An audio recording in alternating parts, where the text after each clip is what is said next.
Welcome into another episode of the 202 Show. I'm Ryan Saber. Today, good Lord, do we have a lot to talk about. It's been a couple weeks since we posted an episode. We've all been a little bit busy, and with tensions in America, we thought there were more important things to talk about and focus on. We kind of mentioned that in our last episode. But moving forward today, we have a full rundown. So, looking at what's ahead, Michael Keaton's got a role in the Flashpoint movie that we're going to address. We got more footage of the Avengers video game for PS4 and Xbox One that will eventually turn over to PS5 and Xbox Series X. And PC. And PC. Thank you, Greenblatt.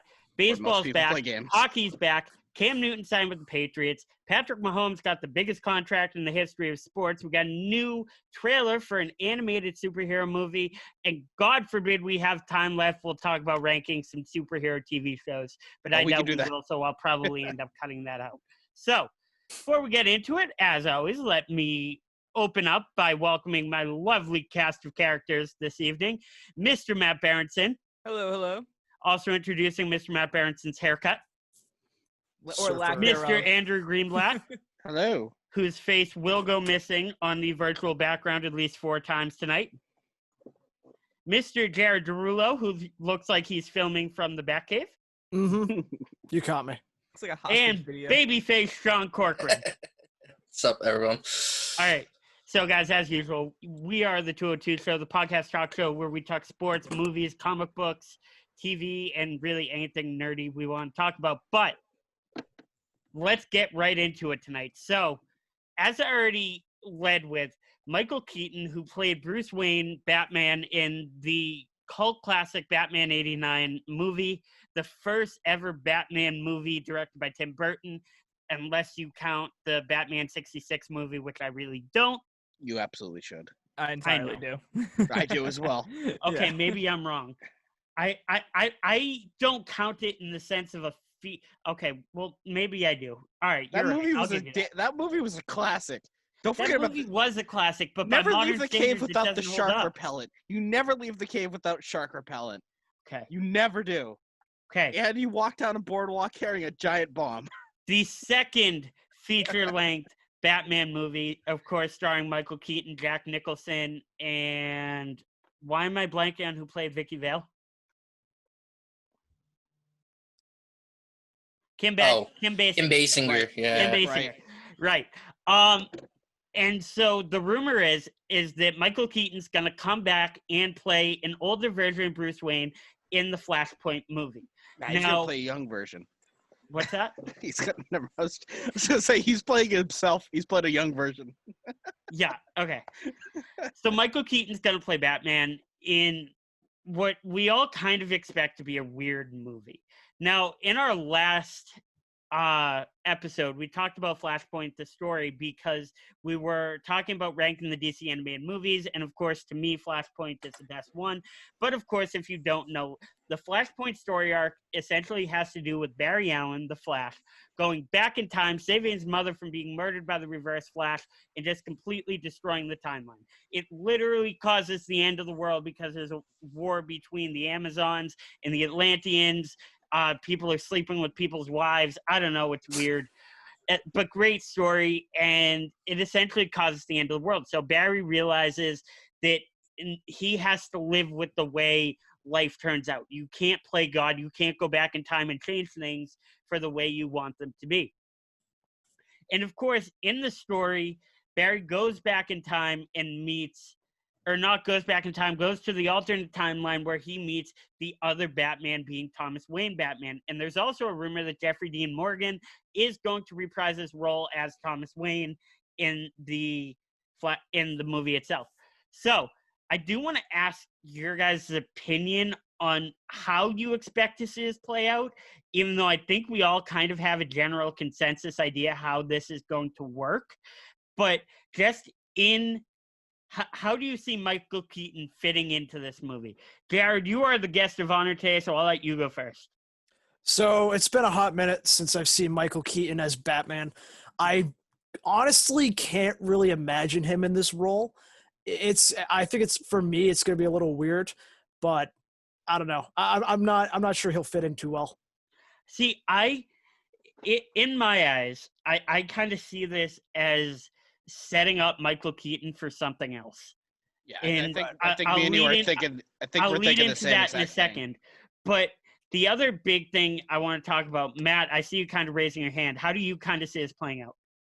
So it's gonna go one of two ways, and it's either gonna be, like you said, leading into something big, and I don't want to steal that away from you, so I'll let you explain that. But it's either gonna lead into something big, which I think we're all on the same page on, or it's gonna be extremely disappointing, and we get some like cutesy time hopping. Like he's gonna hop around a couple times. We'll see Michael Keaton. We'll probably see like Grant Gustin's Flash because there was that. I did see that rumor too. And then it's going to be here and gone. I hope that's not the case. I hope it does lead to the bigger thing, which I will let you explain. No, you're right. I think what we are all kind of fearing that they're going to pull a Christ, Son, and Ferris. Where CW's Christ, Son, and Ferris last December and January, they spent all this big money getting all these cameos, and then you just kind of flashed them by like that. Burt Ward gone. The reporter from Batman '89 movie, whose name I am blanking on, he was in there for a quick second. You had Jason Todd and Hawk, who were in there from the Titans universe for a quick second. So I agree. I really do hope that they're not just using this as a quick cameo. Look who it is! And then Flash, no pun intended, he's gone. The other thing that I think could lead into this, before I say what we're all kind of thinking, and I'll let Greenblatt go with that too, is if you read the Flashpoint comic book or even just watched the movie and you're familiar with it, he goes back in time, and when he comes back, everything's kind of different. People have different personalities. People maybe look different. And of course, Ben Affleck, who did the Justice League movie with Ezra Miller, is no longer playing Batman, period. He's just not there. He's not going to be in it. Upsetting. Well, they're Very upsetting. But HBO's they're trying to get him to do another one. potentially. But he's not in this movie, and he's not, for all intents and purposes, it doesn't sound like Ben Affleck wants to work That with we Jeff know Johns of. again. So I don't expect him to be in any future. I would bet my money he's not going to be in any future DC movie projects. So, assuming what I could see happen is Barry goes back in time with Ben Affleck playing Batman, maybe use a quick cameo footage, even though they'll have to pay for licensing rights, which it's up to Warner Brothers whether or not they want to do. And then he comes back, and it's not Ben Affleck anymore, it's Michael Keaton. Sean, do you think that's a possible answer? I think anything's possible at that point. I actually kind of like that idea a little bit. Be an interesting way to do it, but I mean, honestly, I don't know what they're gonna do. And I'll ask this to any of you guys in Greenblatt. You know what I'm saving you for, but can you guys picture them maybe doing Michael Keaton Batman in his own project? And yes. obviously what we're all thinking, if you haven't picked up on at this point, is that they're going to use Michael Keaton Batman as an older Batman to lead into a Batman Beyond movie or a Batman Beyond any kind of series. God forbid HBO Max produces it, which I think would be sick. I would almost rather see an HBO Max series than a movie in and of itself and get 10 hours or 13 hours worth of content versus 2 hours. But before we even go into Batman Beyond, can you guys see a potential Michael Keaton Bruce Wayne project? Absolutely. Or do you think that's just completely off the table because of Battinson? Well, only as long as it's like in the realm of Batman Beyond, like older, like mentorish Bruce Wayne. Okay, Matt. So I kind of came up with an idea, and I'm sure other people have thought this too. What if Robert Pattinson's Batman is a part of that Batman Beyond? What if maybe Robert Pattinson isn't Bruce Wayne? We haven't really gotten any confirmation. All we know is he's Batman. Well, we do know because we have confirmation that like the emblem and the gun is the gun that kills his parents. Yeah, that's true. And we've gotten confirmation like it's its own universe because we already have the Penguin. We already have like a bunch of other like Batman villains. We know it's its own thing, and it's Batman. It's like Bruce Wayne Batman. No, and we know that it is totally separate from. Yes. We know that it is totally separate from Ben Affleck, and though I don't think the CW is going to do very much with it. It's completely separate from the Warren Christie Batman that I hope we see. But at the same time, yes, you can use Keaton, and I would believe, if I was a betting man, I would say they are bringing Michael Keaton in to lead into Batman Beyond. They're going to bring a young stud actor, not named Robert Pattinson, to come in and play Terry McGinnis, and Michael Keaton's going to play old man Bruce Wayne and mentor him into being a shiny suit. And it's 2020, so they have all this amazing CGI. The Avengers Endgame fight scene was filmed in a warehouse, so they can pretty much make anything look cool. I think the future Batman Beyond would look really, really well done. So, yes, I can very much see Michael Keaton leading into that. But I also, at the same time, wouldn't be surprised to see him used maybe in a spin-off Justice League role. Maybe use him with Henry Cavill Superman since Ben Affleck's gone. Is there any chance you see that happening? The issue is they need to figure out some really, really, really brilliant way to get rid of Ben Affleck. To write off that version of Bruce Wayne. That doesn't feel so... Because the one thing I think we can all agree on is the DC has never, or at least the DCEU, hasn't proved itself to be clever yet. No. So, by no means. Absolutely I don't want to not. get handed some bullshit off-camera excuse as to why we don't see Batfleck anymore. You can kill him off, but... Don't do it. Yeah.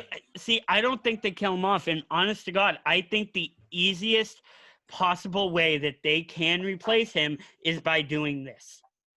Is Barry goes back in time, creates... Because one way or another, the point of the Flashpoint story arc is no matter what you do, there's going to be consequences. Every single action has consequences. So when Barry went back in time, and they did this in the TV show, and they nailed it, even though I wish that Flashpoint, the TV show, was a full crossover instead of just season 3, episode 1. That's a tangent for a different day. But when Barry goes back in time, and then he fixes it again, he's not coming back to the exact same world. And in the comic books, that's how the New 52 was born, was the fact that Barry went back in time, pulled the Flashpoint, and he came back to an entirely new universe, which is why I think they're going to use the entirely new universe idea. Everybody looks the same except for this one guy. And Henry Cavill's... It said, and Amber Heard. And Amber Heard. Amber Heard's gone too. Yeah. Oof. And hopefully and so. I hate to make a joke about this, but anyone else who manages to cancel themselves from now until the Flashpoint movie. Ezra Miller might not even be in Flashpoint. Yeah. Who knows? Ezra Miller might true. not. I mean, the thing is, Jury's still out on that. The thing is with the Flash movie is he's writing the screenplay for it because every other screenplay didn't want to work on it, and he brought the script to it. But Ben Affleck was doing the script to the Batman. And was supposed to direct it. And there's still rumors that HBO said they're trying to make it happen. Yes, but HBO and Warner Brothers Entertainment are go hand in hand, but they're not the same thing. No, I know. I'm saying, but how awesome would it be if we actually had that, a Ben Affleck versus Joe Manganiello, Batman versus It'd be great. I was personally looking forward to getting a happens. great movie with Ben Affleck in it. I thought he would have easily surpassed almost everyone as one of the best Batmen ever. I mean, he's still my favorite live-action Batman without any questions asked. In terms of a physical action standpoint, I'll agree with you. I like Keaton more as Bruce Wayne, and I like Bale more as Batman, even with the Darth Vader voice. We do have to move on because we do have a very, very full plate tonight. But like I said, I think we are all collectively hoping that the Michael Keaton news is going to lead into Batman Beyond, which I would be absolutely stoked for. Next thing we have to talk about is a couple of weeks ago, Greenblatt knows better than I do, but a couple of weeks ago, they did a table play of the Avengers game. Yes. Live walkthrough of the new Avengers video game. We got a little bit more information on the game itself. Greenblatt, I am going to let you take the lead on it in a second, but in my eyes, the thing that I thought was most exciting was the villain reveal. And the big villain reveal for the game, of course, being MODOK.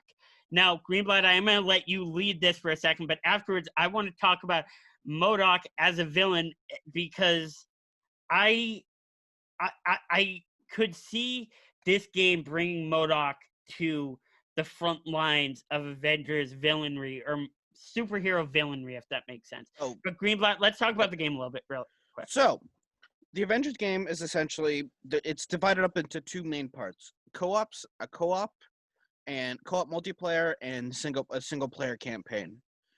Single player campaign, it just I don't know how to describe it to you guys. Like Jared, I'm sure would understand because it's like he's played a ton of video games like these. Like it's an RPG, right? Yeah, it's essentially like an MMO. Like they're setting it up as like essentially like MMO RPGs, like games. Like it's if you've ever played Destiny, it's very similar. Like there's factions, there's vendors. Like you do missions, you get currency, you get those to get gear upgrades. Is it a sandbox or no? No, it's linear. Okay. Like the home base like is a massive open area. And but there's no sandbox mode like Grand Theft Auto or No. Wildlands. you would kind of like embark from the hub. I'm assuming. I actually don't know this that's information. exactly what it is. Like you go up on the Quinjet, you select your team, Right. select your gear upgrades, like who you want outfitted. Like there's a ton of outfits. Luckily, they said the only like purchase things are all just cosmetics. There's no pay to win, so you can't. I figured. Well, you would be surprised because there are a lot of games out there that do that. But Spider-Man wasn't. No, but I'm not. I'm talking about other kind of companies. Okay, I'll give you that. Sorry. Like, and this is Crystal Dynamics, who have Crystal Dynamics and Square Enix, very amazing development teams. Because Crystal Dynamics, they made an amazing game called Detroit Become Human, which was a massively huge game. Yep. Square Enix makes hundreds of games. They make the Kingdom Hearts games. Final Fantasy. Yeah. They got Tomb Raider. I think they have. Are they Hitman or is that someone else? No, they used to be Hitman, but then they branched off because Square dropped their deals. Their Hitman is IOI Interactive. Right. But no, okay. the three Tomb Raider games that have come out the past 10 years. Yep. Are some of the most Square Enix. are some of the most brilliantly games I've ever played. Like the first so Tomb let's Raider talk game, about the story a little bit. And the main villain, of course, I already brought up, is MODOK.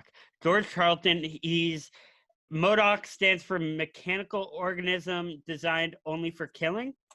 something like that. Yeah. And it's basically, for those of you who aren't familiar with MODOK, and that's kind of my point, is that I feel like a lot of people aren't familiar with this guy who's a very, very big villain. He's Ultron and Brainiac at the same time. I think of him more of a Brainiac character where he is an organic being but half cyborg, so his brain is a machine and basically can control computers. And I feel like that would also really make sense because I feel like now is not a great time for the Avengers to be punching real people. So in the game itself, you are going to be fighting a lot of robots, except I have to imagine you're going to fight AIM soldiers and Hydra too. But they show it off. Yeah, they do. They show it off. Like one of the really cool things I loved about the trailer is like when Thor comes on the scene, he has a little name tag that says D. Blake, which is a really fun little Easter egg from the old Thor comics. For the comic book. Donald Blake, which is what he went by like in the old days when all he had to do was pick up the cane and he turned into Thor. Yeah. So and that's the other thing. You are going to see a lot of comic book references in the game. And not just that, but I feel like the game developers can get away with more comic booky stuff than the movies can do. Well, and it's always been like that. It's like for video games. It has and always movies. been like that. Well, and they can get away with being more comic accurate. A perfect example is the Spider-Man game. I felt like the Spider-Man game, the Peter Parker, was probably the most accurate Peter Parker from the comic books we've seen. Well, that's also what you get with Tom Holland. Yeah, that's what you also get with having an amazing voice actor like Yuri Lowenthal playing the character. That too. So I want to kind of preview what the storyline can be. Okay, no, I don't know where we're going with this. Well, the storyline starts off with an event called A-Day, which involves the Avengers / S.H.I.E.L.D. helicarrier getting taken over by AIM, and the Avengers are framed for the releasing of the Terrigen Mist, which, for those who don't know, is the cause of the Inhumans. Yes. And where we get introduced to the absolute amazing Kamala Khan, who is the main character of the game, and I'm so excited. Is she the main character? She's a part of the main group. I mean, she's what brings them all together. Like you didn't watch like the. No, I did watch the trailer. I did watch the trailer. I didn't know. No, I'm saying, did you watch? Did you watch like the whole like hour presentation? No, I didn't watch. Because I sat for the entire hour-long presentation, and that's why you're leading the segment. Yeah. So Kamala, she gathers up intelligence because AIM is. They frame the Avengers, so everyone thinks like AIM is like these super good guys who save the world from the evil Avengers. Yes, and they're trying to look for a cure for Inhumans. When we're in reality, they're doing illegal testing on Inhumans and killing them. And AIM was the one who did it. Yes. It's just the Avengers have proven they're innocent. Captain America is dead. Allegedly. Yeah, I mean, they're not going to keep him dead. I mean, because the Avengers... That's the point. Yeah. No, but they have... This casting is some of the best casting in any games I've ever seen. I mean, they got Nolan North, they got Troy Baker, Laura Bailey, Travis Willingham, all extremely qualified voice actors, because Laura Bailey has played Black Widow for the past 10 years. Mm-hmm. Same with Travis Willingham as the voice of Thor. And you also got Nolan North as Iron Man. Nolan North, if those of you don't know, Desmond Miles in Assassin's Creed, Nathan Drake in the Uncharted games, and Troy Baker.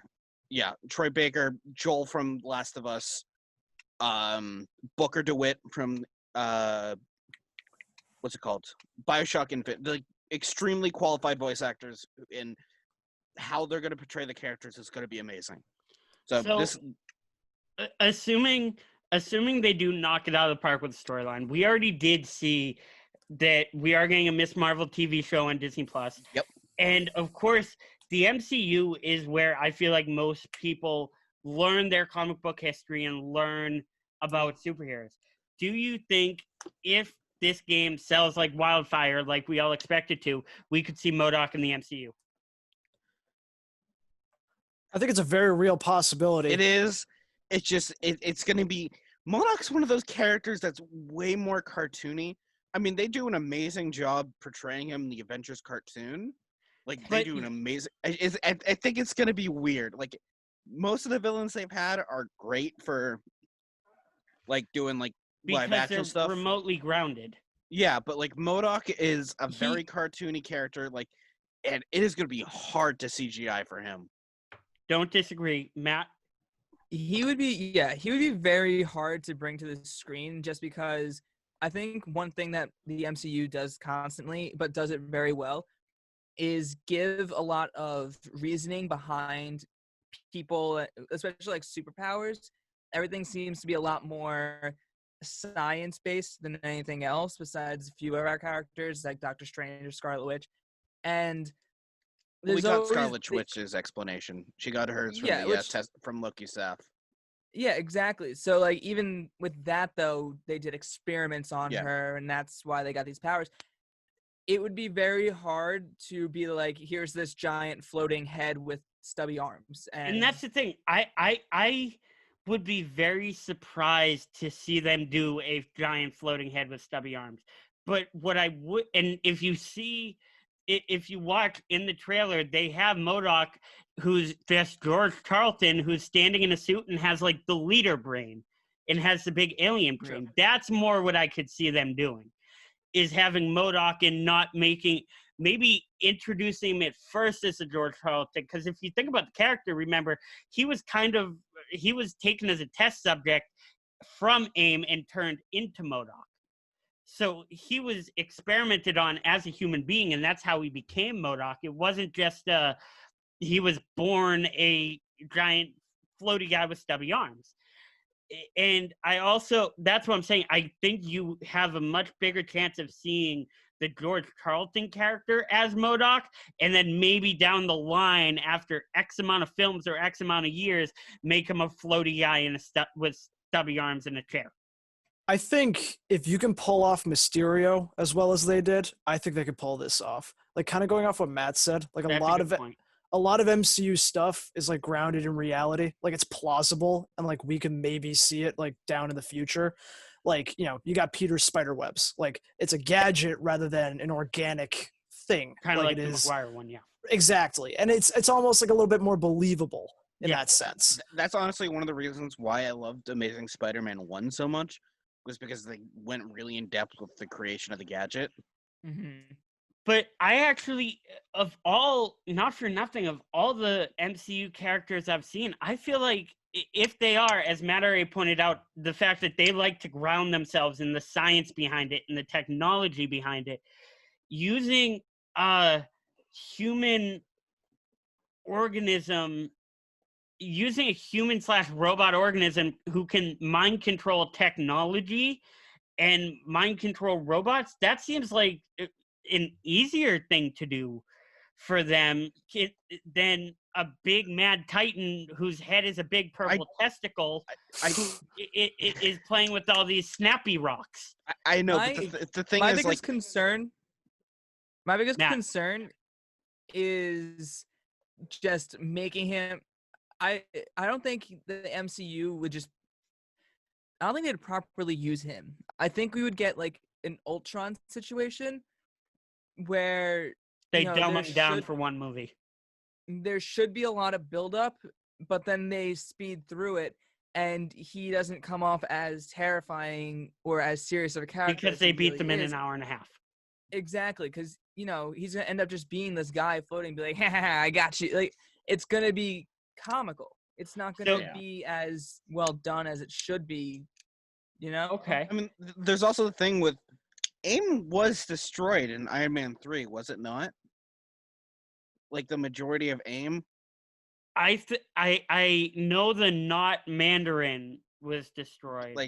But I'm pretty I sure, don't think like, the entire organization was destroyed. I think like because we haven't heard or seen anything from AIM since like Tony destroyed it all. But that's also AIM could be hiding in the shadows just like Hydra did. That of all things I think is easiest. Is the easiest. I mean, part. it's easier for plot, but like for convenience and it's the like most convenient, but like believability is okay. So what do you think of this idea? MODOK as the villain in the Ms. Marvel show. I can see it. That makes more sense. That's a little bit campier. And it's also a cartoon too, so it'll be. It's not a cartoon. I thought it was live action. No, it's a cartoon. Ms. Marvel is a cartoon? I'm like 90% sure. Makes sense. We probably would have heard a casting at this point. Her character is like, that is hard to do. That's live action because they haven't really been able to do it. Excuse me, The Flash pulled it off. Not well. Here's the thing though. But like, they would have to really head in on the campiness. That's the same issue that I brought up episodes ago that they would have with like Fantastic Four. Like the stretchiness is just really hard to portray on screen without it being super campy. So if this is a live action, they got exactly the same thing they did with Flash. Just full campy, embrace it. Which would work for MODOK too. I'm reading right here that it's confirmed that it's part of Phase 4. So I can't imagine they do anything that's canon in the MCU that's not live action. Are you looking at Screen Rant's article? Yeah. Screen Rant isn't the greatest source for stuff. But hold on. The Verge, Marvel TV will bring a live action Kamala Khan to Disney Plus. Okay, no, I thought it was animated. No, it blows my mind we haven't gotten a casting yet. Yeah, exactly. Well, it's not coming out till 2022. Don't forget. At least 2022, because now everything's delayed. But that I could definitely see them using MODOK more as a Ms. Marvel villain than because you're right. Is Red Dagger a villain or a hero? Because I don't know. Well, okay, you're right. Because they did kind of. I don't want to say butcher Ultron, because I think James Spader did a great job, and we've already discussed a billion times how Ultron's one of my personal favorite MCU villains, and I know for a fact he's one of your personal favorite MCU villains, Matt. The rest of you guys, I don't remember off the top of my head. He definitely is. He's not as high up there for me. Love Spader's voice. Maybe Exactly. Spader's the bottom guy. 10. But the point is, Matt, you are very, very right. The fact that he was developed and destroyed in 2 hours. So Yeah. it didn't. And aside from the fact that, yes, he did almost cause a mass extinction, which I feel like every MCU movie ends with an almost mass extinction. So it's not like I really have to take it that After seriously. that, it definitely did. I do kind of feel like Ultron did get the short end of the stick. And if they were to do MODOK and kill him in 2.5 hours, it would not only seem campy, but it wouldn't make him as big of a threat as he needs to be. We are going to take a very quick break. When we come back, we are going to switch the ball over to sports and talk about hockey, baseball, Cam Newton, and Pat Mahomes. You don't want to go anywhere. You are watching the 202 show. Okay. I need to go take a piss. Okay, Matt only has 20 minutes left, so we're going to do good hockey. to say. We're good. You're good? Yeah. Oh, okay. You have like a cast on your hand, Matt? What? Yeah, You have what like the something hell on your happened? hand? Surfing accent. Yeah, I said shark. What happened? I What did you I do was- that's incredibly embarrassing? You know me so well. It was definitely embarrassing. I wasn't even on the board. I was in the water, and a big rule of thumb when you surf is to never be between the beach and the board, because obviously the board's gonna get thrown at you at some point. Ooh. The board got thrown at me, and I stopped it from hitting me in the face. With your hand, yeah. It Got your arm. jammed my thumb, and the Ooh. thumb like pushed in. So the thumb is sprained and the ligament is pulled. The Oh, doctor told me it would be healed a week ago, and it has yet to do so. Okay. phew. That's great. That's insane. What I missed? Hey, you saved your face though. You gotta Yeah, I give saved my yourself face. credit for Moneymaker got that. saved. The moneymaker. Oh, yeah. Wait, is it your Um, left hand? Yeah, so I've been able to jerk off, if that's what Okay, you're I was gonna say. I, Knew that was fine. coming. You'll live. I was gonna bring up earlier. The breakdown of Mahomes' signing like per year, like money wise, is out. Oh God. Mhm. Okay, I'll look. It I'll, is- I'll, he's I'll getting- look at that. I'll do that when you guys are Yeah. talking hockey. He's getting $59 million in 2027. Wow.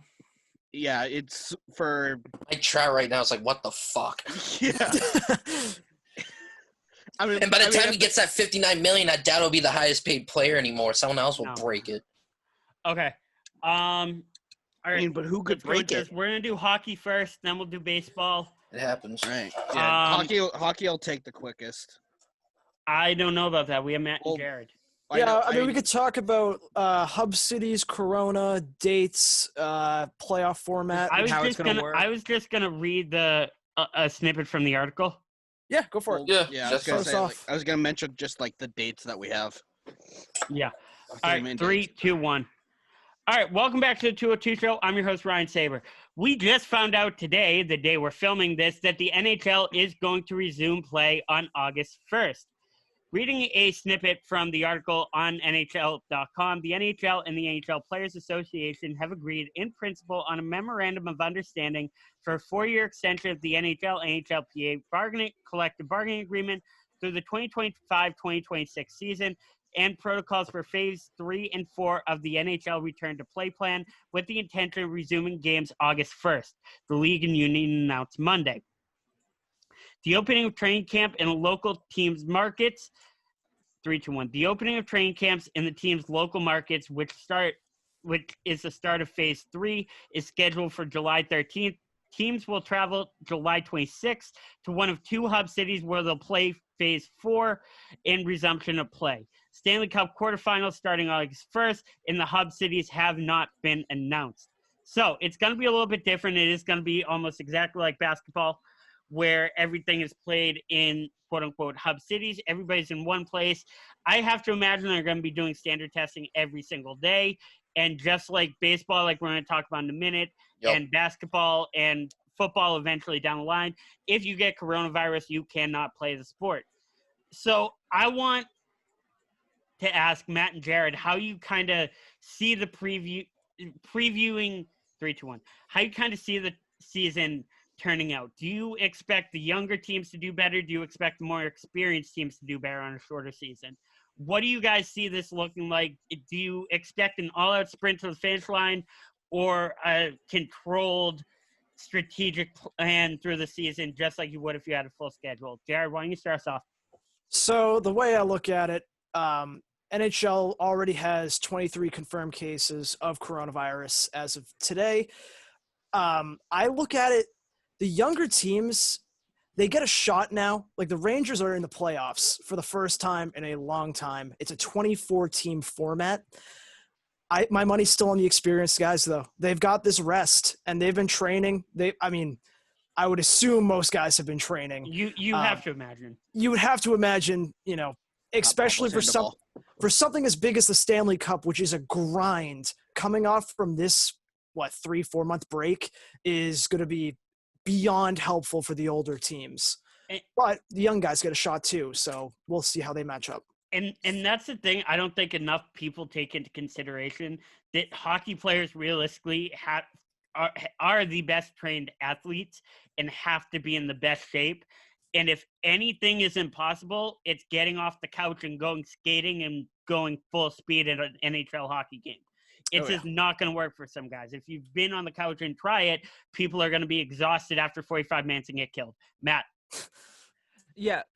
So looking at what this playoff bracket looks like, it's really cool because you have teams who are on the cusp of making the wild card slot, just getting into the playoffs, who back in March, we didn't know if they were going to do it yet. And Jared brings up the Rangers, and that's where my expertise come in because I entirely agree.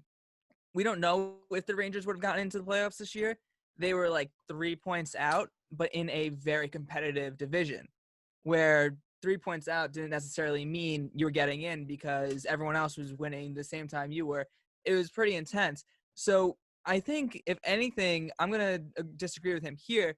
Yeah, of course, the older guys are going to have a good shot. In my opinion, the biggest competitors going into this are Boston. They are Philadelphia. These are teams that you really have to look out for. But I think a younger team like the Rangers, they're giving this opportunity now where this entire season, it's been this is ours to lose kind of mentality. Yeah. They came in not expecting much, and somewhere in the season it clicked that we're a team again. This is something that can happen. So if these younger teams take advantage of what they were handed, and I hate to use the word handed because obviously there were teams that didn't make it still, but they're handed this opportunity to prove themselves and get into this playoff environment, it's going to be interesting to see. It's, they have to get into the playoffs first. A team like the Rangers, they have to beat the Carolina Hurricanes before they're going to actually be playing against teams like the Capitals. Yeah. It's such new waters for a lot of these teams. Let's hope they can keep up. I think it's going to be a race from start to finish. It really is. It's going to be competitive. It's going to be fun to watch. At first, I was kind of against the 24 team format, but now that I look at it, as long as everyone gets a shot and everyone deems it fair, I hope the champion at the end of this, hopefully it's well-deserved. And the issue is, I think whoever wins the Stanley Cup this year, there will always be an asterisk next to their name. I was going to say. So that's the thing. I don't think so, because I think with I agree with that. With the 24 teams, it makes it so there isn't that asterisk because everyone in theory got a shot. If the Rangers didn't make it, wouldn't you be assuming that, the Stanley Cup champion never deserved it because we didn't get our shot? But in theory, everyone's got their shot. So here, I'm going to say something which is actually against the Rangers. Like I said, they were 3 points out of the wild card spot in a division where no matter how much they won, it was a very, very slim chance that they were going to make it into that wild card slot. And they are given an opportunity to be part of the playoffs now, which is a little bit easier than having to have gotten into that slot, winning consecutively while hoping that the other teams were losing. So I think those teams in that first round robin round or that first round are more likely to have an asterisk than like a team like the Bruins, who from the first game it was pretty much determined that they were going to make it well into the playoffs, if not the Stanley Cup again. I get what you're saying, and I agree. I think you're going to see real quick who's got playoff potential and who isn't. I think we're going to see really quickly who belongs in the playoffs. And I'm not saying the Rangers don't belong. I just think we're going to find out real quick based on these matchups. New York plays very well against Carolina. I would not be surprised to see if they advance. It's just going to be, like I said, it's going to be really competitive and really fun to watch. And thank God it comes so soon. Yeah, I'm just excited to see how it goes. That's the thing. I'm very excited to see how it all plays out. It's something different. It's a new format. I'm not saying I'm, and of course you guys are the hockey guys. I'm not a huge hockey guy aside from Harvard hockey where I work, but I'm interested to see how the new format plays out because we have been seeing in all sports, at least in our lifetimes. And granted, I'm 24 going down. You guys all range from 24 to 22. Sean might be older than me. I am. Yeah, there you go. So, but we've all seen the same version of an MLB season, of an NHL season, of an NFL season, of a basketball season our entire lives. So I think mixing it up is gonna make things more fun. It's gonna make things more fun to watch. And going in the spirit of that and switching over to baseball, we found out about a month ago, is also coming back. They started training camp. Ago. What? Yep, which I am working. Only 2 weeks ago. Only 2 weeks ago. Okay. It was a long process because the Players Association and the owners couldn't come to an agreement. Like the owners were trying to get like 40 something games. The players were trying to get like at least 60 games. And we got 60 games. Yeah, thankfully, but like it's gonna be weird this year because at least it's something. Yeah. Don't get me wrong. I am extremely excited, but I was kind of hoping. Part of me was kind of hoping there wasn't going to be a season because the Boston part of me, because I didn't want to see Mookie Betts play in a Dodgers uniform at all. Oh, let it go.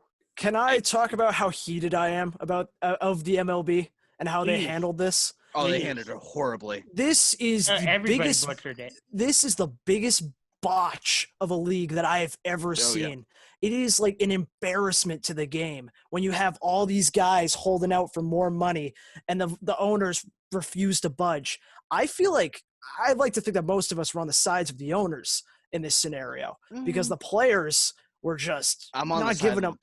I'm on the side of the players. They're holding out for too much money. It's insane. Well, the thing is, can't play a shorter season and expect the same amount of money. And you have to expect the same compensation. MLB is not going to generate as much money as it would have.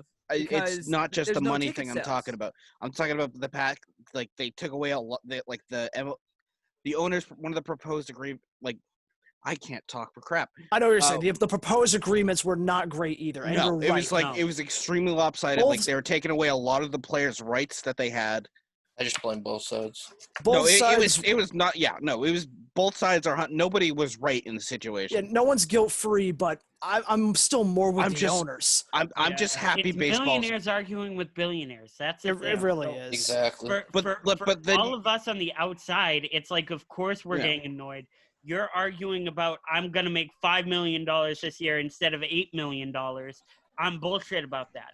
It's like, yeah, but I'm sitting here still making $15 an hour. So it's different for me because I actually work for one of the teams, so it's from my angle it was just worse. Sean has to be careful what he says here. Yeah, that's all I'm gonna say about it. One of the things also is just how the owners took, like how they dealt with the minor league situation. Oh, the minor leagues got screwed. The minor leaguers got completely screwed. The draft got completely messed up because they only did 5 rounds of the draft. That got butchered too. Yeah, and you got players like David Price who are paying out of his own pocket to pay for. Playing. He's not. He's sitting. He's opting out. But he paid out of pocket to pay for minor leaguers in the Dodgers system, which I don't care for the Dodgers at all because they're the Dodgers. But I mean, I gotta also David Price did a hell of a job here for what he did in the city for here, but paying out of his own pocket just so minor leaguers can live day to day. No, David Price is a good guy. Yeah, Oh, you yeah, gotta no, respect the- that 100%. the Boston- I have some interesting stories, but whatever. Not the the point. Boston off media. camera. He's Yeah, Obviously. he's Boston media definitely an got- interesting guy, yeah. but you gotta respect the game. Oh, I feel yeah. like the Yeah, thing is with agreed. baseball is that this should have been news a month ago. Yeah. Baseball's the game where you can social distance and no one has any issues. Yeah. Like in the context of Corona, like this should have been dealt with a month ago. The thing is And- also like the owners are like the MLB is doing a horrible job with testing. Like they screwed up. The Nationals said they were going to sit out for a bit because the MLB is screwing up their testing process. Yeah, I no did teams hear are that, practicing too. today. It was Don't just put announced this in today. the actual recording, but Yeah, the Red Sox okay. actually did a solid job, Yeah, except for I mean- other employees. But that's another story. Yeah, but like I mean, you got there are a lot of players out there who actually like there are a couple big name MLB players who have got it. Like who Yeah. got Corona. Freddie Freeman's got it. There's someone else in my head that got it. Salvador that's- Perez is Yeah, another one. I mean, there are a lot of players who are like also thinking, including Mr. Baseball himself, Mike Trout, is thinking of sitting out. And can you blame him? No, I No. don't, Like, because he's got kids, more kids on the way, and this was another reason why it wasn't. It's a huge image problem if Mike Trout sits out. That is a huge image problem for the MLB because he is their most marketable So- player. I do want to talk about. I do want to preview the season just like we did with hockey and talk about which teams have an edge, which teams don't. But it is interesting, and I want to talk about this real quick because you did mention Mike Trout. I understand on one hand not wanting to play because of coronavirus and in your own safety not wanting to play. If you were another player in that clubhouse and you're putting your ass on the line so that the team could win in the Angels, I'm not even going to use Mike Trout as an example. I want to switch over to basketball and talk about Avery Bradley because I completely stole this analogy from, I think, Colin Cowherd. Wouldn't surprise me. Of course I you still did. learned from him. Avery Bradley obviously plays for the Lakers. Former And Celtic. what's that? Former Celtic. Former Forgot Celtic. he played for Yes. us. Plays for the Lakers. And Avery Bradley does have a son who is at risk for coronavirus. And if he gets coronavirus, it's going to be a serious issue. But at the same time, Avery Bradley plays for the Lakers with LeBron James and Anthony Davis, who have a very good shot of once everything gets back to normal, if they're playing for a championship, the Lakers have a very good shot of winning the championship. If you're LeBron and if you're in that Lakers locker room, are you at least a little bit upset with Avery Bradley bailing on what could potentially be a championship run? No, I don't blame him at all. In an ideal world, if he feels like any sort of anger or resentment towards him, it's just not. It's No, not okay. I don't care for LeBron because I mean I'm a Boston fan. I don't very much care for LeBron. You don't But, like like, anybody. I don't like a lot. biases aside.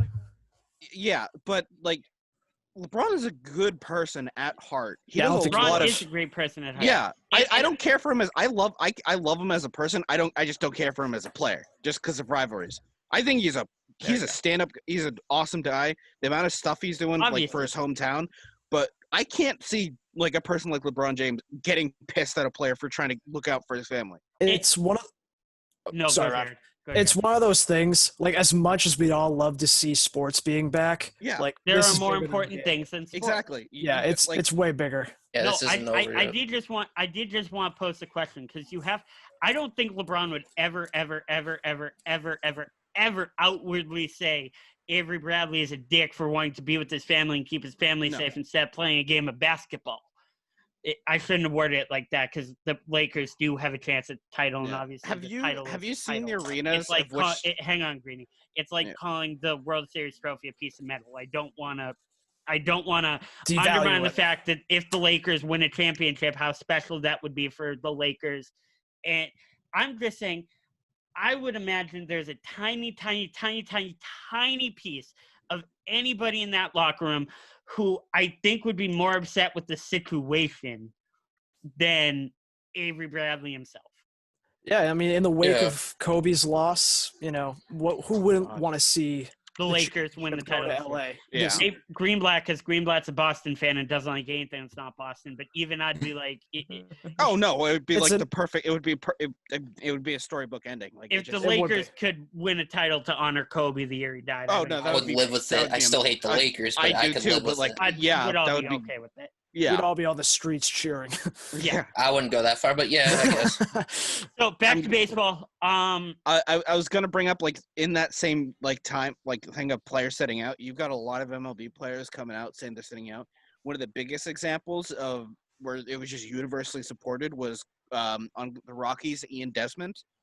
He put out like a 6 paragraph thing about why he's not going to play, and it was just universally accepted by the entire this entire in sport.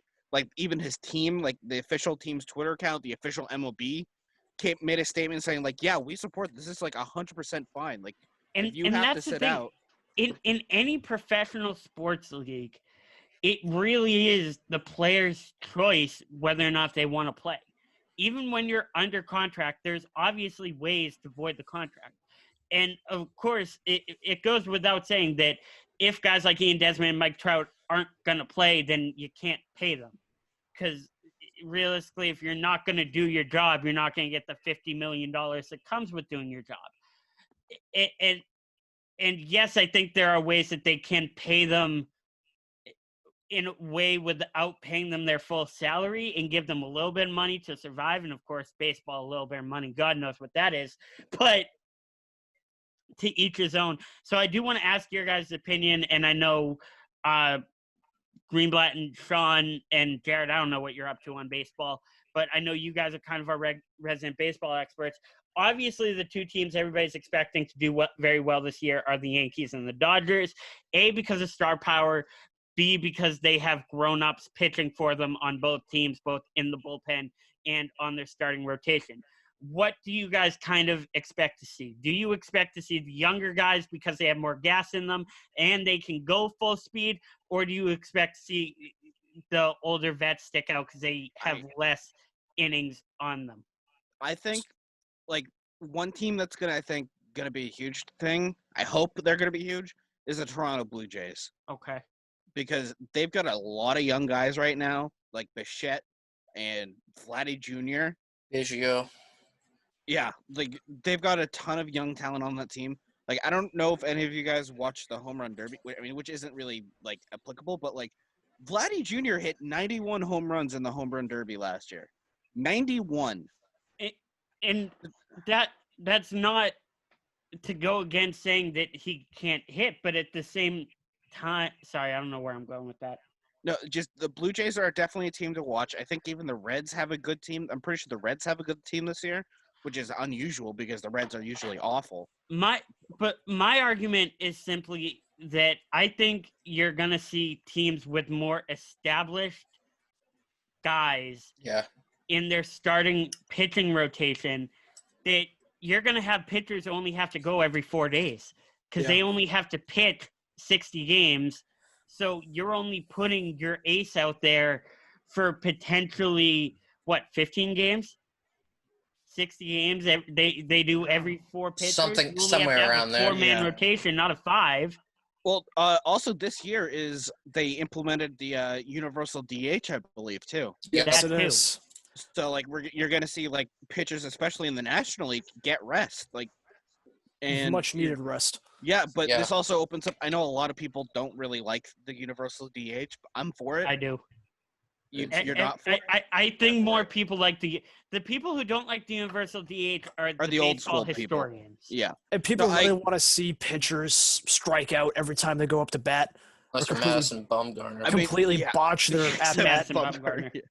Guy can hit bombs. Does anybody really want to see Dellin Betances uncomfortably whiff at a ball going by him? Like, nobody wants to see that. To me, the teams I look at are the Yankees, the Dodgers, and the Nationals. Yep. Just because. Yeah. And the Nationals did just lose one of their biggest players to the Angels. They lost Anthony Rendon. And ignoring the fact they did lose Anthony Rendon, I'm more – I think the fact that you have Scherzer and Strasburg Yep. going potentially every 4 days, I think that's going to be dominant. Same thing with the Yankees. The fact that the Yankees Garrett only Cole, goddamn. No, Garrett Cole is just the fact that the Yankees are going to have Garrett Cole, Tanaka, Severino, and J.A. Happ I think going on. I wouldn't put J.A. Happ with like those guys. Yeah, close enough. Same as I mean, you're also forgetting James Paxton too. Why do I know Paxton was who I was thinking. I'm sorry. I hate that Paxton too. I hate that I know their entire starting line. I hate that I know it. It's the best rotation in baseball. Of course you know it. It is. Didn't Tanaka just bite a baseball during practice? Stanton hit him with like 115 mile per hour. That looked horrible. He's fine. I crised physically. It had a lot of errors. He was fine though. Like it did not look fine. It didn't look fine. Baseball players have a good head.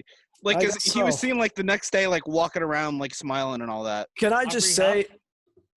No, we do not talk about Aubrey Puffin here. We do not talk about that racist piece of shit. Although I would like to talk about, I know we can't really talk about it on for recording, but I would love to talk about the huge fight between Trevor Bauer and Aubrey Huff. It was that was beautiful. That was fun to watch. He got Kurt Schilling to quit Twitter for like a week. It was fantastic. Fuck Kurt Schilling. I'm a big Kurt Schilling, great pitcher. Questionable human being. Not even questionable.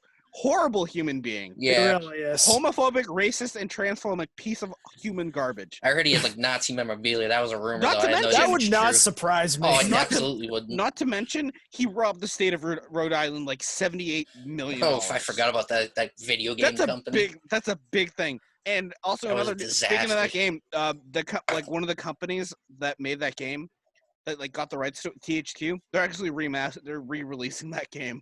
Oh God. We have hit an hour, so we are going to transition over to football. Two big headlines we want to talk about. One, Patriots signed Cam Newton. What are you guys expecting from this? Matt, thoughts? It's going to be interesting. I don't think it's going to go as perfect as everyone hopes it does right away. It's probably not. Quarterback who definitely doesn't fit the Belichick system. I mean, if he's so he doesn't fit the Tom Brady system. Yeah, for sure. That's the thing. When you bring Cam into this offense, you have to rewrite everything, which one way or another we knew they were going to do. Because Brady's gone. For sure. And here's the thing. Yep. Here's the thing. I was kind of looking forward to watching the Patriots get slapped around a little bit. I think this will. Everyone was except for us. This will save them a little bit. I think this season isn't going to be great. No. They have a pretty simple schedule, however. So. Oh no, we don't. That being said, that I don't agree with. Who are you guys playing? Everybody. Yeah. We went through this, didn't we? Yeah, we're kind of screwed this season. I'm still like I was all for the tank just to go for Trevor Lawrence, but now that's like Bill Belichick, the great I would love it, but it of all time, is not going to give up a season. I know. I was like, that's why I said part of me wanted it to happen, because we could just run for another like 15 years off of our schedule. Matt, our schedule is Miami, Seattle, Vegas, the Chiefs, the Broncos, the Niners, Buffalo, the Jets, Baltimore, the Texans, the Cardinals, the Chargers, the Rams, and then finish out with the Dolphins, the Bills, and the Jets. I take that back. I have a question for you guys. We're screwed. I take that back. I got a question for you guys. Yeah. So before Newton came into this mix, who would you rather have as your starter? Stidham or Hoyer? Stidham. Okay, so unanimous. Not even a question. So I've been reading up my conspiracy theories, and this one is my favorite. Newton to the Patriots to show everyone that Stidham can beat him and be a competent starter. Okay. So Newton is obviously starting, but if Stidham plays and performs way better than everyone's expectations and beats out Newton, would you now consider him a competent starting quarterback? I can see that happening. Mm-hmm. I think there's a very real possibility that happens. I think Yes. so too. A battered, weary Cam Newton comes to the Patriots and just doesn't have what he used to have. I think Cam's in great shape currently. Dude, That's the thing. dude's built like a defensive back. He looks great. He's Not incredible. a defensive back, a defensive end. Yeah, defensive. Like Pat. Like I watch Pat McAfee like every day. Like when the news came out about Cam Newton, he's like, all he does is he calls him like a defensive end. Like he just says he's built. He like literally is a defensive end playing. Yeah, he's like it's just like we are already a run-heavy offense. Like building in Cam Newton who can run the hell out of the ball, it's going to be. I'm very interested to see where it goes. I just hope he still can. I think he can. I think he's fine. I'm just simply worried that Cam doesn't have enough around him. Now, on the one hand, I don't think it's a big secret in the Patriots community. In the NFL, I don't think people in California and Wisconsin and Texas are gonna understand what I'm saying. But as us who have watched every single Patriots game since, for me, 2006, Sean probably goes back a little bit further. Around then. Around then, and I'm sure Jared and Greenblatt, Matt obviously being from New York, but Jared and Greenblatt probably right around there. Tom didn't work well with young receivers. No. Because to be a wide receiver to work with Tom Brady, you had to be exactly where he needed you to be, or he wasn't going to throw you the football. That's why Deion Branch worked so well when Deion came back. That's why Amendola worked so well. That's why Hogan worked so well. That's why Edelman worked so well. That's why Welker worked so well. Randy. These guys, You're forgetting Randy. Randy's Randy. Randy could have worked with anybody. Randy works with That's anybody. true. I'm sure N'Keal Harry's thrilled he's going. Well, Ocho Cinco didn't work out so well for us. Okay, but even that's what I'm saying. You need these intellectual receivers who are crisp route runners instead of big playmakers. What other big playmaker did we have aside from that worked? That worked, mind you, because Aaron Dobson was a big playmaker. He was supposed to work. Josh Boyce was a playmaker. He was supposed to work. Chad Jackson doesn't count because he sucked to begin with. Kenbrell Tompkins was a playmaker. Even though he was a UDFA, he had glimpses that were supposed to work. Jacoby Myers, for all intents and purposes, was supposed to work last year. N'Keal Harry did not work because Tom Brady did not throw him the ball. Didn't trust him. Tell me I'm wrong. You're not wrong. I mean, these guys did not have an opportunity to shine. Sanu barely got the ball. That's the thing. If Tom doesn't trust the receiver, he's not going to throw him the ball. We're not going to see former Patriots players have all come out and said like that exact sentiment. Like if Tom doesn't trust you, you're not getting the ball. That much hesitancy in Cam Newton and Jarrett Stidham. No, not at all. If N'Keal Harry seems open, Cam's going to let it rip. And that's what I honestly feel like this offense has been missing. And mind you, we did win the Super Bowl in 2018. So I am in no way saying Tom wasn't at full potential in 2018. But I feel like since the Atlanta Super Bowl no, because he won MVP in 17. Since the 2017 season, when we lost to Nick Foles and the Eagles in the Super Bowl, Tom hasn't just let it rip.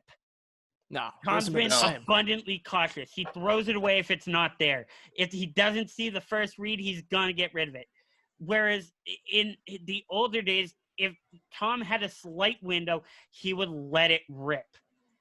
I think because aside from his three ultra-talented receivers who no matter where you put the ball near them, I wouldn't say ultra for all of them. Really? You don't know where I'm going with this. Are you talking about for the Buccaneers currently? No. He has he's got like 2 or 3 ultra. Aside from the 3 ultra-talented receivers who Tom Brady played with in New England. Oh, okay. I thought you were talking about like Randy the last Moss, year too. Rob Gronkowski, and yes, Aaron Hernandez. Fair enough. Tom didn't have you needed to be in the exact spot Tom wanted you to be, or he wasn't going to throw you the football. I don't think you're going to see that hesitancy in Jarrett Stidham and Cam Newton. I think you're going to see them just throw it. And if they throw an interception, so be it.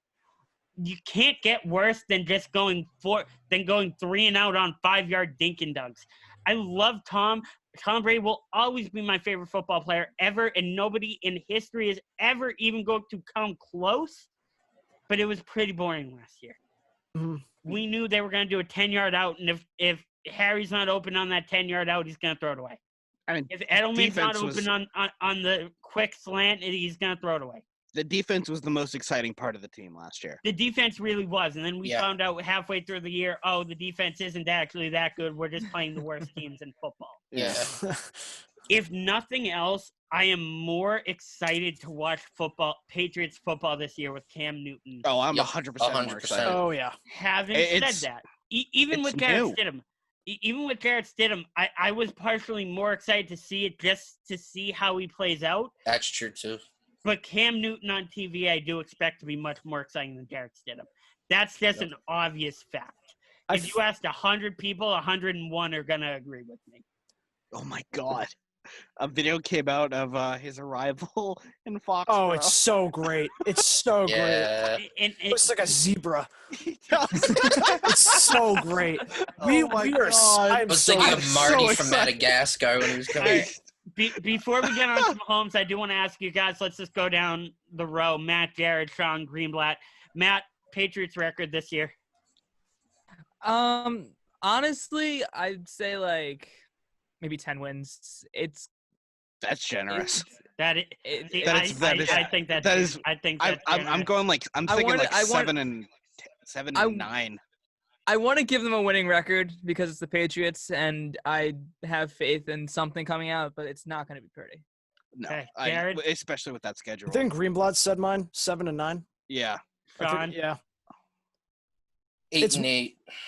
I'm taking the over. I'm going 9 and 7. That was gonna be my other Yeah, choice, but I I, mean, I have a it's- feeling it might end up that Was way. that pre-Newton or post-Newton? Pre-Newton, I had them at 7 and 9. Okay. Yeah. Actually, I'm gonna I- amend mine. I'm gonna go 9 and 7. It was 8 and 8 with Stidham. It's gonna be 9 and 7 with Newton. Pre-Newton, it was 7 and 9, and that's If our that. defense wins 7 games against. Yeah. Yeah. But, like- That's our defense shuts down unless Tua plays, and Tua plays as well as I expect him to. That's our defense I- shutting out Sam I don't know Darnold if- twice. That'll That's be our 6 and defense 10. holding Yeah. Derek Are they Carr gonna to play Tua 14 this year, points. though? What? Are they going to play Tua this year, or are they only going to have him for like half the games? I expect Fitzpatrick to play the first 2, Yeah. and then they all come to their senses. We got a dude over here, Yeah, like so what? he's gonna play. Even if Fitzpatrick goes Like- off like for 5 Yeah. seconds, like he does always, they'll figure it out. Like All right, with last thing. Patrick Mahomes today, Monday, I don't know what day it is, signed the The biggest 6th. deal in the history of sports. $503 million over 10 seasons. 12 technically. 12 10 years, They 12 have him on seasons. contract for Yeah. 2 more. Yep. Reaction. Like, Crazy. honest Mind to God. blown. Oh, Insane. I was not say- expecting anything above 460. I was dropped my expecting like phone. biggest It's dumb moment ridiculous. ever. it's Yeah. just- Oh yeah. Do you say duh or dumb? Duh. DUH. Yes. I Like- was He If you deserves have it. you have that talent, and obviously as a franchise player, you want to keep him happy. Just give him all the money. Forever. Lock it in. Forever. I have never seen a Lock it. quarterback like this young do this much in 3 Yeah. years in the NFL. He absolutely deserves it. It's not Man, even. Hold I- on to him as much as possible. I feel Yeah, so they'd be bad for, stupid not to do it. I feel so bad for Bears fans because they passed over Oh my Patrick God. Mahomes for Mitch Trubisky. Mitch The effing laughing Trubisky. stock of the league. And Deshaun. Don't forget Deshaun. Yeah, and Deshaun. Yeah. God, the number 2 overall pick for Mitch Trubisky. And they traded up for it, too.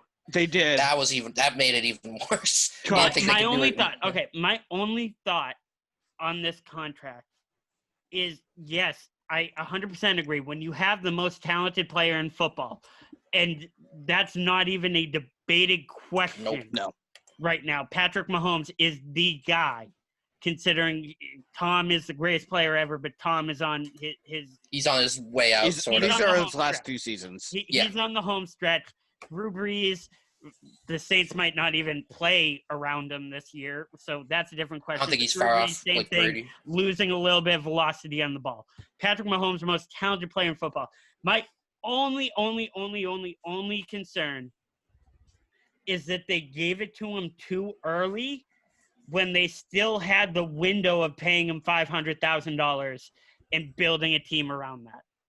That's fair. Well, like the way the contract is built, though, it's built around the salary cap. Yes, it's So, like, built to be cap friendly, but it's Yeah. still my only concern is that they're going to do what the Rams did with Jared Goff. And Mhm. Jared Goff and Patrick Mahomes are two totally separate things. Mhm. We're talking a 99 overall in Madden and like an 83 on a good day. Solid guy. 85 on a good day. Mahomes makes him look like a Nathan Peterman. Oh, That's not true. And I like Jared Goff. I think Jared Goff's a very, very good No, I'm just saying quarterback. that's how good Mahomes is. That's what I'm saying. Exactly. One of my favorite videos on the internet of all time is the Bills hype video for Nathan Peterman. They felt like this is our starter, and then there's another video. And it's like, nope. Someone made a video. So it was like during like an NFL countdown from like a couple years ago. They edited the footage of like everyone saying like, "Oh, this guy's the GOAT" when they were talking about Brady, and just the video was Nathan Peterman just throwing pick after pick. Yet still threw less interceptions than Jameis Winston. Jameis Winston. I think Jameis get like the fact that he still threw for 30 touchdowns and led the passing yards by like a couple like 5,000 is still absurd. And that's why I think that's a huge reason I think Brady's going to succeed in Tampa. Oh, Bruce Arians literally just said to Jameis, just let it rip. Let it go. Yeah. I mean, the fact that like he's got Chris Godwin and Mike Evans, and OJ Howard, that team is going to be absurd. Especially with the offensive line that they got to protect Brady. It's drafting Tristan Wirfs. Yeah, that's right. They drafted Tristan. The guy that could jump straight out of a pool on his legs. He posted another video today. Did he really? Yeah. Oh and my God! It's just flexing. And the thing is, I think as a passing talent, Jameis Winston's a great quarterback. Oh yeah. But the reason he's a backup is he doesn't make good decisions on the field, and he makes even worse decisions off the field. He's got the talents to do. He just doesn't have the brain. Well, they said this. Well, he said specifically this year he wanted to be a backup. He wanted to learn from like an MVP, like a Hall of Fame style quarterback. That's why he wanted to learn. He wanted to spend the year learning from Drew Brees. And then next year, when they come to the conclusion Nick Foles and Mitchell Trubisky aren't going to work, he'll sign with Chicago. That could very well happen. Yeah. No, what was the other thing? Oh crap! I was gonna bring something important up. Thank you guys for watching. As always, make sure you subscribe down below and follow us on Instagram and Twitter. Greenblatt, shut the fuck up! I'm wrapping up. Leave that in. Oh, I am. Thank you guys for watching. Make sure to follow us on Instagram and Twitter and subscribe for more content. I'm Ryan Saber. For all the guys here, so long and good night.